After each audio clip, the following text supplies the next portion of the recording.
Want to talk about the pit bull? Want to talk about religion? Pick one. The one that comes up the most often for you. My son. All right. So give us an example of why you want to talk about that.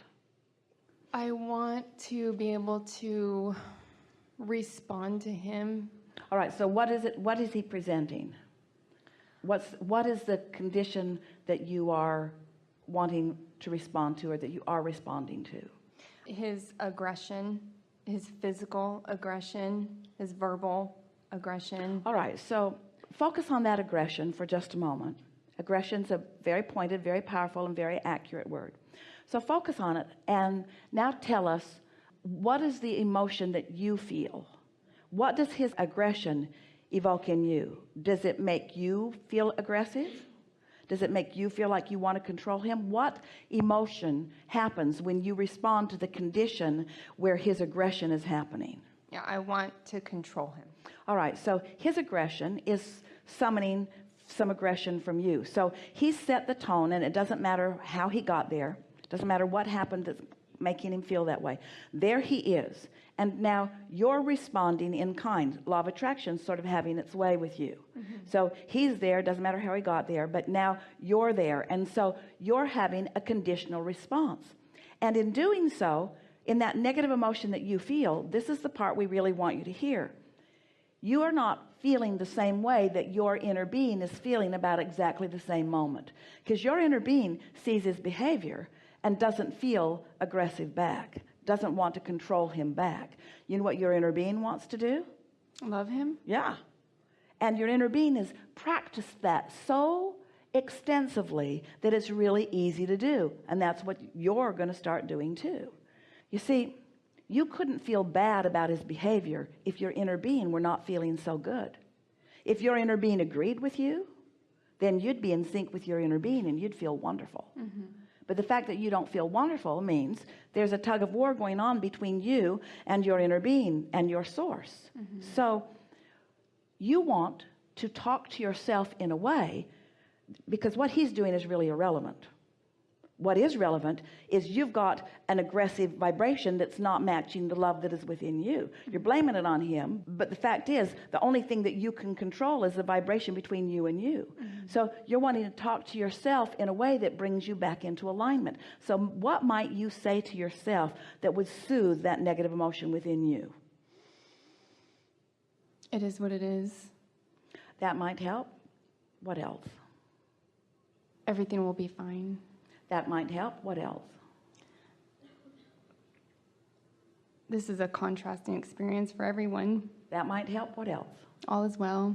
That might help. What else? Love is here. Now, a lot of this is sort of like blah, blah, blah, blah, blah, blah, blah, blah, blah. And we're not criticizing you. We're just saying that under those conditions, words don't go very far, do they? Not at first. In other words, the little bugger, he needs to shape up and be different. So those words are not going very far, but you want to stay with it. So let's say that you say that in the moment and it doesn't shift much in you, but now later you're thinking about it when he's asleep. Now he's asleep and you're off on your own. Maybe you're in bed, maybe you're sitting somewhere where you're comfortable, and you've decided that you're going to self-soothe about him right now. So he's sleeping right now, and it's easy to remember who he really is when he's sleeping. It's so easy to love that kid as you're looking at him while he's sleeping. It's easy to remember how you felt when he was born. And as you do that and you stay there for just a little bit, now you'll come into the realization that Source has about him too. And so now you're in that vibrational pattern of alignment, and you're focused upon this subject of this child. And now all kinds of things are going to start coming into your mind about how wonderful he is. I adore how eager about life he is. I like how clear he is about what he wants. I like how willing he is to get into contrast, and I like thinking about what he's put into his vortex. I like realizing that we had a contract even before any of us were born to have this experience together. I like feeling the power of who he is, and I like thinking about who he will be when he grows up. So now you've not only soothed yourself, now you've got some true momentum going. Now you're remembering in fullness who he is. And as you're remembering in fullness who he is, you won't forget the events of this day, but you'll be looking at them differently through the eyes of source now, through the eyes of your alignment with source, you see. And tomorrow, the first moment in which you engage with him, you will, and he will too, recognize the shift in you. Because what he's been responding to is your belief that he needs to be different in order for you to feel better, and he is not going to let you have that. He is not going to be the condition that stands on his head in order for you to misunderstand what your work is, what your purpose in life is. Those people who are so cooperative that you all think everybody should be just like them, they're not helping. They're helping you be lazy in your alignment. They're helping you be lazy in your focus. They're not causing you to align with your true guidance, you see. But when someone like that, who you love so much, who means so much to you, can cause so much frequent negative emotion within you, this is a powerful gift that he is giving you, to give you the opportunity of discovering your true power of alignment, you see. So, path of least resistance, not controlling him. He's proving that to you. The more you try to control him, the more he shows you that you will not. You absolutely will not. And then it extends out into other experiences as well. But when you understand that your path of least resistance, not his, your path of least resistance is to self-talk yourself into alignment, and you succeed tonight and tomorrow night and the next night and the next night. And then you start seeing these very strong evidences of the difference in the way he's responding to you. And now you're standing and looking at him as a mother, not liking what he's doing, but loving him so intensely, even though you're disagreeing with what he's doing, that you're living step 5. You're showering love all over him while you say, hey, clean it up. You see what we're getting at? So I can still... What happens to so many of you, we'll hear you, but what happens to so many of you is you leave your connection with love and then you talk. That's what Esther did with the technical person. She left her alignment and said, you need to shape up. You need to make this house a higher priority. Stop putting me off while you're doing other work. Get in here and get this done, is what she was saying. That gets her nowhere. Esther could feel she had completely left the rails. She had completely left everything that matters to her. She had lost the plot. She had forgotten who she is for just a moment, and she felt the awfulness of it. And then when she remembered, it felt so good to come back into alignment. It felt so good to write that note. The next conversation felt so wonderful. It's about alignment. It's about alignment. It's about alignment. It's about alignment. It's not about training someone into a condition that you can live with.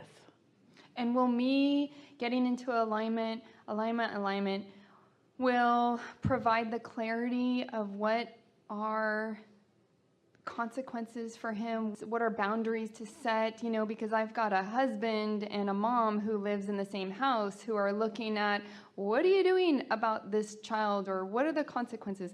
So the answer is, I'm loving him. What are you doing about it? I'm loving him. Yeah, but I mean, what are you doing about it? I'm loving him. What are you going to do about this? I'm going to love him. What are you going to do about this? I'm going to love him. You need to do something. You can't just go off and love him. Yes, I can. I'm going to love him. I'm going to love him until the perfect inspiration occurs to me. That's what I'm going to do. Okay. I'm going to get so in sync, because when I do that, when I soothe myself into alignment and I'm receiving impulses from source who knows about law of attraction, I'll say the right thing at the right time. Not only that, I will be an influencer for other wonderful things to come to him. All kinds of cooperative components. I'm not raising this child alone. I've got a cadre of non-physical energy helping me along the way. And sometimes your children are raising you. So what are you going to do about that? I'm going to love him. All right, blah, blah, blah, blah, blah, blah, blah. You've been to that Abraham thing, haven't you? Blah, blah, blah, blah, blah. So you're going to love him. Meanwhile, say to them, and I'm going to love you even though you're out of line right now too. I'm going to love him, and I'm going to love you, and I'm going to love you. But to do it, I got to get away from all of you. I'll be back in a while.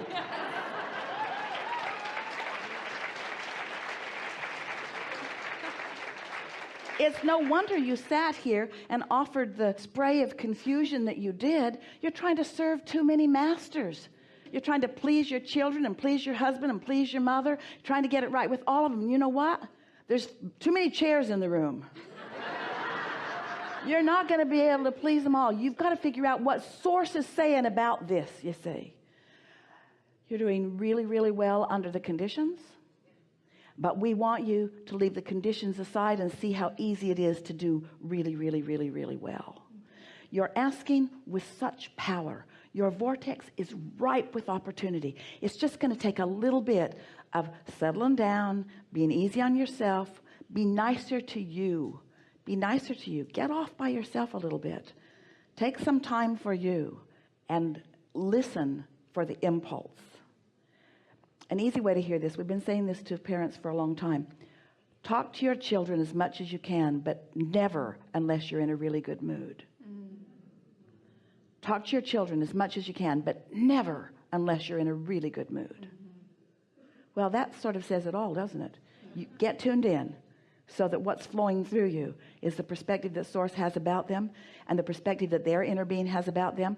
And when you start talking from Source's point of view, which is intertwined with their own inner being, they will feel the resonance of it, and they will know that no matter what, no matter what, no matter what, no matter what, no matter what, you stand in absolute unconditional love of them, and it will soothe them in a way that we cannot even begin to describe.